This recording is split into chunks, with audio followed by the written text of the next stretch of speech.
আসসালামু আলাইকুম এভরিওয়ান, সবাই কেমন আছেন? আশা করি সবাই ভালো আছেন। আমি আজকে অনেক দিন পর একটা রেসিপি নিয়ে আসলাম আপনাদের জন্য। ডিম দিয়ে কীভাবে মায়োনিজ তৈরি করতে হয় বাসায়। তো এই যে কতটা ক্রিমি হয়েছে আমার মায়োনিজটা, এটা একটু রাখার পরে আরও একটু ঠিক হয়ে যাবে। যদি আপনি বার্গার, পিৎজা বা যে কোনো শর্মা সব কিছুই রেডি করতে পারবেন। তো চলুন ভিডিও দেখি। একটা ডিম দিয়ে দিচ্ছি,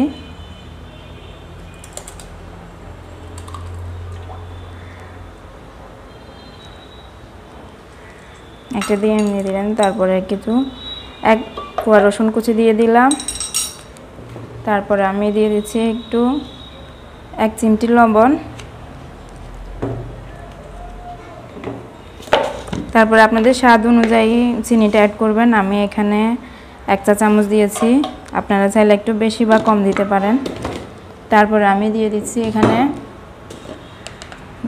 দুধ পাউডার 1 চা চামচ দিয়েছি। দুধ পাউডার না দিলে এটা টেস্টটা আপনারা ভালো পাবেন না, তাই। আর এখানে গোলমরিচটা দিচ্ছি, আপনার 1 চিমটি পরিমাণ গোলমরিচ দিয়ে দিচ্ছি।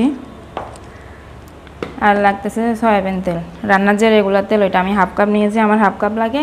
আর তেলটা পুরোপুরি দিবেন না, অল্প অল্প করে অ্যাড করবেন। তো আমি এখানে অর্ধেক দিলাম। তো এখন আমি ব্লেন্ড শুরু করে দিচ্ছি।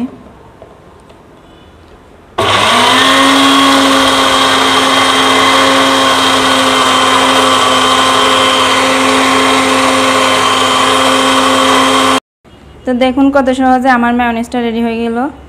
এই যে আপনারা ইজিলি বাসায় তৈরি করতে পারেন। আর অনেকে প্রশ্ন থাকতে পারে যে কাঁচা ডিম দিয়ে কেন করছি। আসলে রেস্টুরেন্টগুলোতে আপনারা যখনই কোনো বার্গার বা পিৎজা অর্ডার করেন, তার মধ্যে মায়োনিজটা থাকে, এটা ডিম দিয়ে করা হয়।